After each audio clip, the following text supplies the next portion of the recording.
Hello students, today we'll start the new topic, that is bending moment and shear force diagram.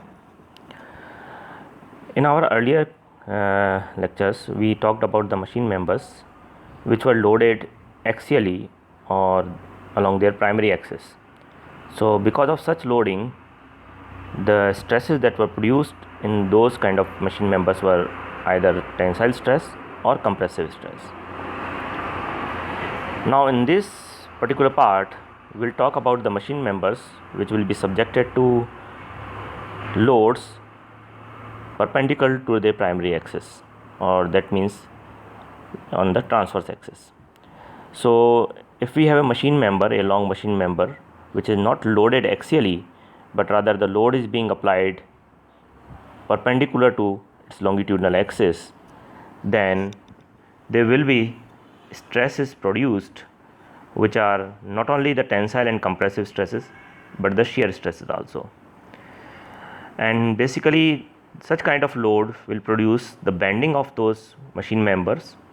So suppose we have a machine member which is fixed from one side and it's a long member, cylindrical member, and free from the other side, and on the free end if we apply a transverse load, it will cause this machine member to bend or flex.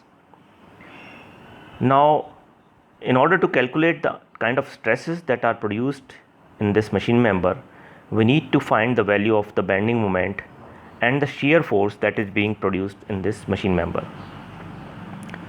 Hence we would like to draw a bending moment and shear force diagram for such a machine member, which will indicate the value of bending moment and shear force as we progress from one side of the machine member to the other side. Before everything else, let's first talk about the different type of beams. So a beam is a member which is loaded perpendicular to its longitudinal axis or in the transverse plane. There can be, on the type of geometry of the beam, we can classify them as straight and curved beams. So a straight beam, as the name indicates, is a straight member, and we can find such example of straight beams in the case of, let's say, brake levers, a handle of a screw jack, or some pulleys have straight arms, so we can have that kind of effect there also, or the wrench handles. For a curved beam, we have the example in the typical example may be a crane hook that you have seen, and the chain hooks, or a body of a punching machine or a forging machine are also a typical example of curved beams. Now on the basis of type of loads, or rather the way in which the load is being applied on the beam, we can classify them as a beam with coplanar forces and non-coplanar forces. So in case of coplanar force, all the loads are contained in one single plane, while in the case of non-coplanar forces, the loads are being applied at multiple different planes. So if you have a kind of a line shaft which is having a number of pulleys mounted over it, maybe even some gears may be mounted over it, so that is the case of a loading in a multiple plane. The beams can further be classified into statically determinate beam and statically indeterminate beams. So statically determinate beams are those beams in which the reactions can be determined by applying the principles of static equilibrium. So what is the principle of static equilibrium? That the summation of forces in vertical directions are 0, summation of forces in horizontal direction are 0, and summation of forces in summation of the moment are 0. So these are the basic principle of static equilibrium. If by applying these three equations you can identify the value of reactions, then such a beam will be called as statically determinate beam. Otherwise it is statically indeterminate. Depending upon the layout of the beam, how it is being laid, it can be a vertical beam or a horizontal beam or an inclined beam. Now let's talk about how that beam can be supported. So we must understand the boundary conditions of the beam, that how the beam is being fixed to the other machine member, or maybe to the other structure member. So the first type of support is called as knife edge support. So in the case of a knife edge support, the area of contact between support and the beam is negligible. So it is a very small area which is in contact here. So you can see here, and that's why it provides only the vertical support reaction. Here the beam is free to move in the lateral direction. That means it can move in this direction easily. So there is no reaction coming from the horizontal reaction is coming, only vertical reaction is there. And it is also allowed to turn. So a turning is also possible here. So that's why there will not be any resisting movement being developed on this because of this support. So this resisting support, this support will cause only a vertical support reaction. There will not be a horizontal reaction. There will not be any movement reactions on this. The second kind of support is a roller support. It is a kind of a frictionless support we assume here. So in this case, the support is mounted on small rollers, and it allows the frictionless movement of the beam in the horizontal direction.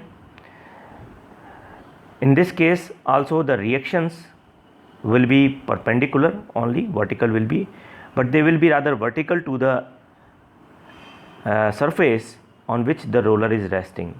So you see here the reaction is perfectly perpendicular to this, while here, because the surface on which the rollers are supported are inclined, so the reaction will be vertical to that surface. It also allows the turning of the beam and the lateral movement. Next is hinged or pin support. In this case, the end of the beam is hinged here.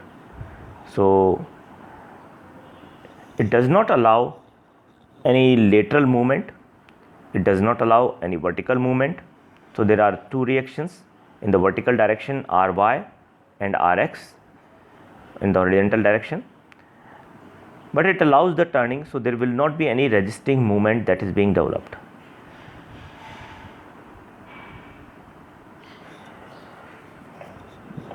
And the last one is the fixed support. In the fixed support, the beam is kind of in a built-in situation in the wall. So here the beam is embedded into the support. So because of this, it does not allow any turning of the beam, causing this resisting movement to develop over here. It also doesn't allow any lateral movement, so there will be horizontal reaction, and it doesn't allow any vertical motion, so that's why there is a vertical reaction also. So all three, the horizontal and the vertical reactions, as well as the resistance movement, is also present in this kind of a support. Now using the combination of these support conditions, different type of beams can be made. So type of beam as per the end conditions can be classified as, the first one is the cantilever beam. So in cantilever beam, the one end of the beam is fixed, or it is like embedded into the support. So the other end of the beam is free here. So such a beam in which one end is fixed, other end is free, that beam is called as cantilever beam. And you can understand that it will provide a vertical, horizontal and resisting moment, all three at the support. The second beam in this category is simply supported beam. In the simply supported beam, either beam is considered to be on the knife edge support or roller support. Like here a case has been given in which on one side the beam is supported on knife edge, on the other end is supported on the roller, so it allows the frictionless movement of the beam in the horizontal direction. The common representation of such a beam, of simply supported beam, is here.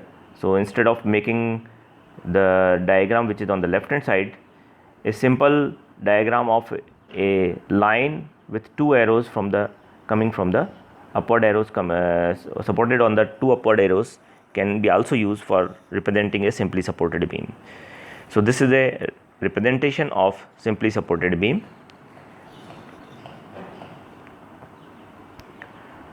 These beams are also very common. The cantilever beam and simply supported beams are the most common structural element that you will find in machine members, and there are numerous such cases. Can you identify some cases that you have seen in your machine shop or maybe in your surrounding? So please make the list of those cases in which you see a cantilever kind of a support on a structural member or a machine member, and also for the cases where you can see a simply supported kind of a end conditions. Now the third case is one that of a beam with overhang. It is again a case of a kind of a simply supported beam, but with protruding section on coming out of both the supports. So beam is extended beyond the support here in this case. A beam can have overhang only on one side, it can have overhang on both the sides. So this is the situation which I have drawn here is for the beam with overhang on both the sides. So beam is extending beyond the supports from both the sides. So such beams are called beams with overhangs. The next one is the fixed beam, a beam which is fixed on both the sides. So here, in contrast to cantilever beam where one end was free, both the ends of the beam are fixed and they are kind of built into the support. So each end is rigidly fixed. Now in such a case, when the beams both ends are fixed, such beam becomes statically indeterminate beam. By here, that means by applying simple summation of V equal to 0, summation of M equal to 0 and summation of H equal to 0, you cannot determine the reactions which are being produced at both the ends. The last one amongst them is continuous beam. So a continuous beam have support more than which are necessary. So instead of 2 support, you can see here there are 3 supports. So a beam which is covering more than one span rather is called as continuous beam. So it is statically indeterminate.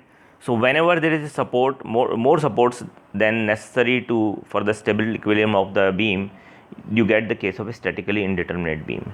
In fact, if you take a cantilever beam and you prop one end of it with the free end of it, or provide some kind of a support anywhere along the length of the beam on a cantilever beam, it will become statically indeterminate. Let's come back to the continuous beam. So the continuous beam covers a span more than one span. So you can see, like in kind of a buildings, you have a beam which is going from one room to another room and being supported in multiple columns. So such beams are a typical case of continuous beams. After having discussed the different type of beams and their support conditions, let's talk about the type of loads that can be applied on the beam. The first one amongst them is the point load. A point load is a concentrated load which acts at a point. We know that you can't really apply a load which is acting just at a point. A point is something like which is having a zero cross section area. So really you can't do it. But if in actual sense, in engineering sense, it is the load application area. If the load application area is far smaller in comparison to the length of the beam, you can assume that as a concentrated load. So suppose there is a car which is resting on a long bridge, okay, which is standing on the long bridge. You can consider that as a case of a point load. Though the car is having kind of a dimension, you have support at its 4 wheels, but in comparison to the length of the bridge, the car is very small, so you can consider it as a point load. So the weight of the car, let's say 1000 kilogram, is being applied on that bridge which is considered as a beam. So that is a point load case. So in the case of a point load, the load application area is far smaller in comparison to the length of the beam, and that's why we can assume that the loads are acting concentrated at a point only. The second case is one that of a distributed load. So in case of a distributed load, there are different varieties. In fact, three cases I have drawn here. The first one amongst them is, which is most common, is uniformly distributed load. So in case of a uniformly distributed load, the load can be assumed to be distributed over the length. So suppose there is a bridge, and with a very long bridge, and on that long bridge there is a train which is passing through. So the train is standing at somewhere on that bridge. So the train is having the load which is distributed continuously. So you can assume that the total weight of the train is such and such, and the length of the train is, that. So the load per unit length can be calculated, that you can given by small w, that is the normal representation of it. So you can calculate the amount of force that the train is applying on that long bridge in newtons per meter. So you can see that, let's say that this is a long bridge supported at these two positions, and this is the train that we are talking about. So here the load is continuously distributed on this bridge along the length, a specified length where the train is standing at the moment. So W is the load per unit length, small w, that we have taken the representation, and such loads are called as uniformly distributed load, or UDL. The other case is of uniformly varying load. So in case of a uniformly varying load, the load varies from one side to the other side in a uniform fashion. So here you can see that the load is having certain value at one end, and it is increasing continuously to the other end in a straight line manner. So such load is uniformly varying load. It can be a simple triangular load also. In case of triangular load, the load at one end will be 0, at the other end it will be the maximum. And here it is a kind of a mixture of two loads, one is UDL and then a triangular loading combined together. So that's why you can get this kind of a shape here. The other variation can be of a non-uniformly varying load, where there is no specific way of varying the load. So in such case, it is a more general case, it is a non-uniformly varying load. Apart from these loads, the couples can also be applied on the beam. So here you can see a moment of magnitude m is being applied at a point here. So you can also apply, instead of load, you can directly apply the load moment also on the beam. Now let's come to the discussion of the shear force and bending moments.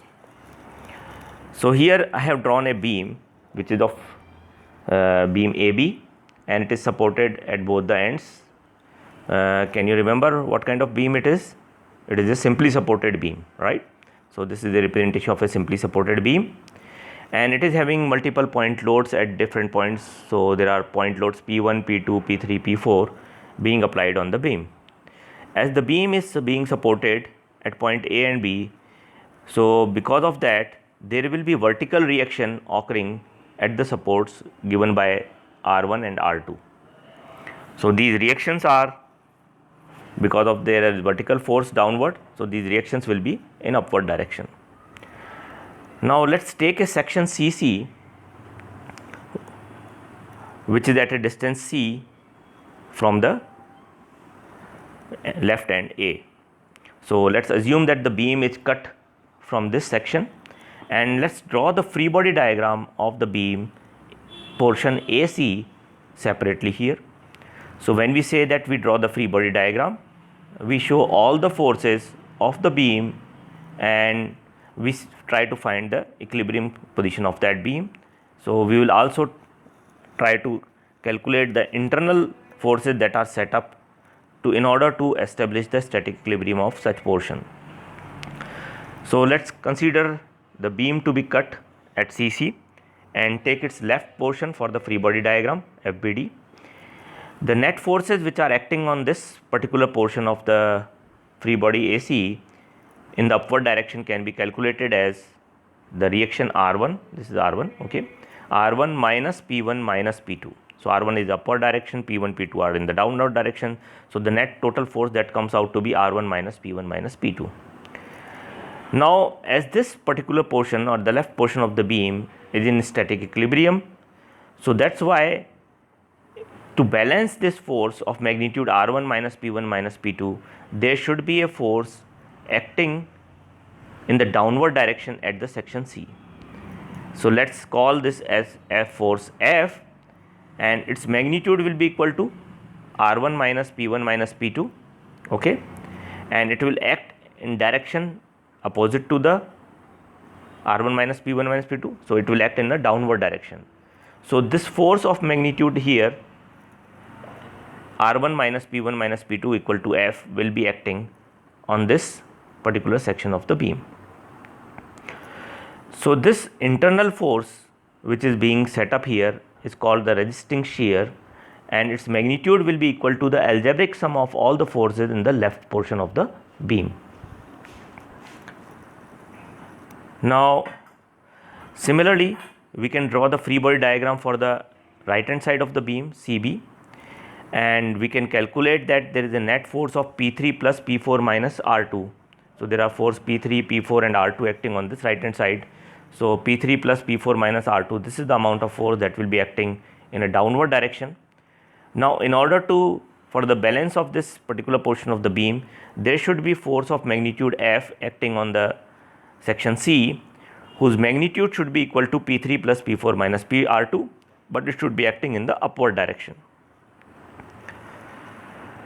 Now as these both forces should be equal to each other, so they both are equal to F, so R1 minus P1 minus P2 will be equal to P3 plus P4 minus R2. So this gives us our equilibrium equation, R1 plus R2, both the reaction sum should be equal to the net forces acting in the downward direction, which is true. So what we see here basically is at section CC. So if I draw the section CC here, there is a force of magnitude F acting downward, another force of magnitude F equal force F acting in the upward direction. So when a force of some magnitude acts on a section parallel to it, we call this as a shear force, and this is the state of shear which is acting on this being created on this beam because of the application of the forces P1, P2, P3, P4 and their support reactions R1 and R2.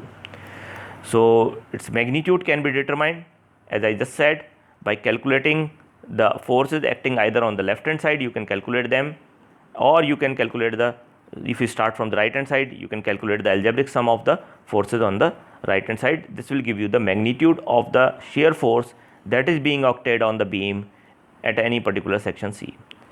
You can assume this beam to be cut at different portion. So if you want to, let's say, find the shear stresses at this section, so you can assume it to be cut here, and then you can calculate the shear force. Let's say at this section it will be R1 minus P1 minus P2 minus P3, or if you start from the right hand side, its magnitude will be P4 minus R2.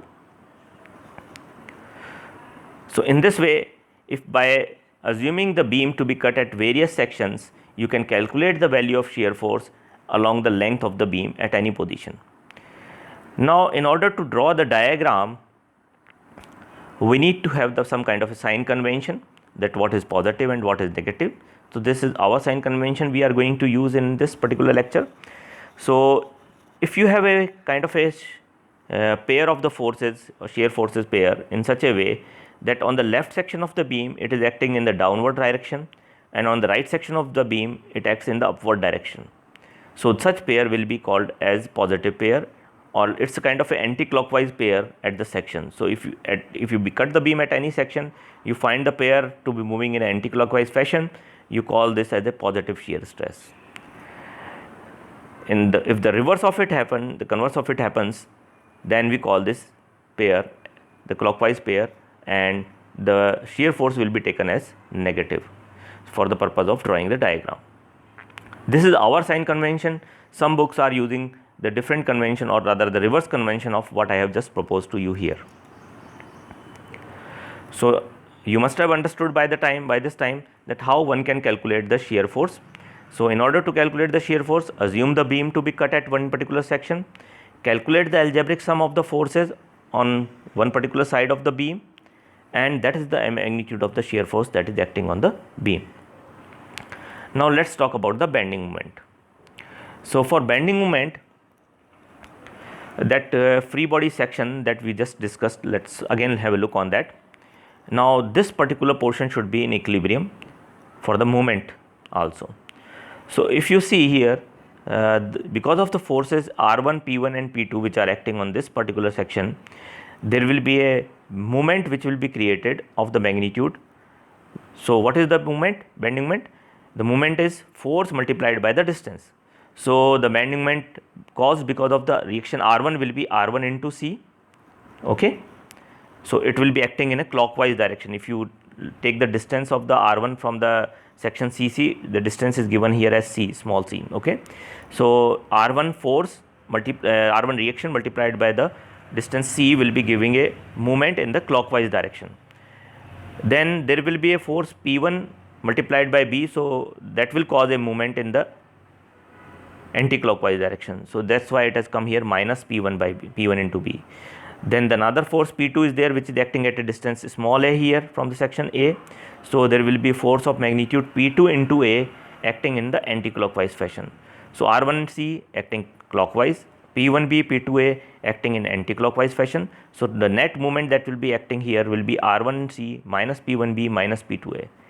Now to balance this movement which is caused because of this reaction and forces, point loads that are being applied, there should be a resisting movement acting on the free section whose magnitude will be given by m, and this m should act in the direction opposite to the net algebraic sum of these movements. So as the net sum is R1C minus P1 minus P2 minus P1B minus P2A in the clockwise fashion, so this will be acting in an anti-clockwise fashion m. So I have shown here in the anti-clockwise fashion, and its magnitude will be given as R1C minus P1B minus P2A. So if you want to calculate the moment, bending moment at any section, you just assume the beam to cut at one particular section. You find the distance of all the forces including reactions from that from that cut section. Calculate the algebraic sum of the moments. That is the net value of the moment that is acting on that particular section. Okay.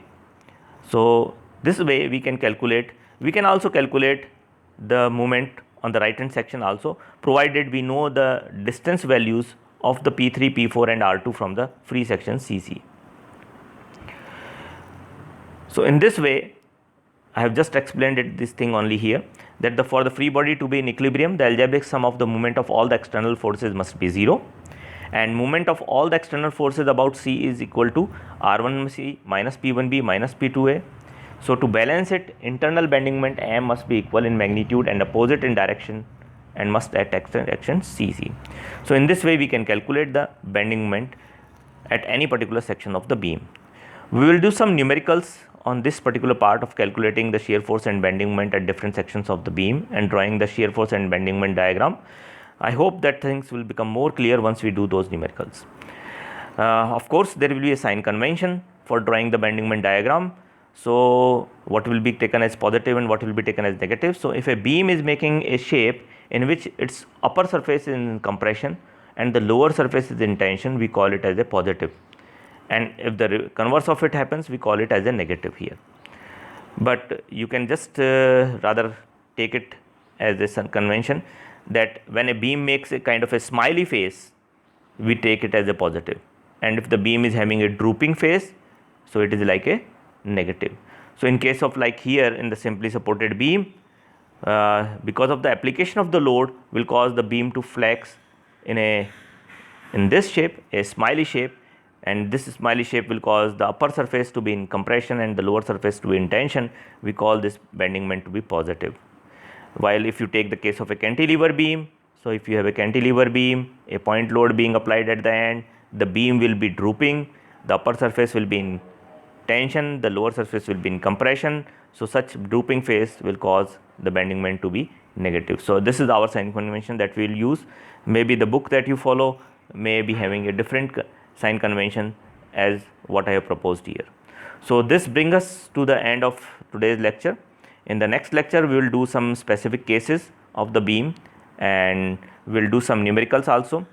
As I told you, this is your home assignment. Please identify the different type of beams and kind of a loading that you can see in the structural members and machine members that you have come across.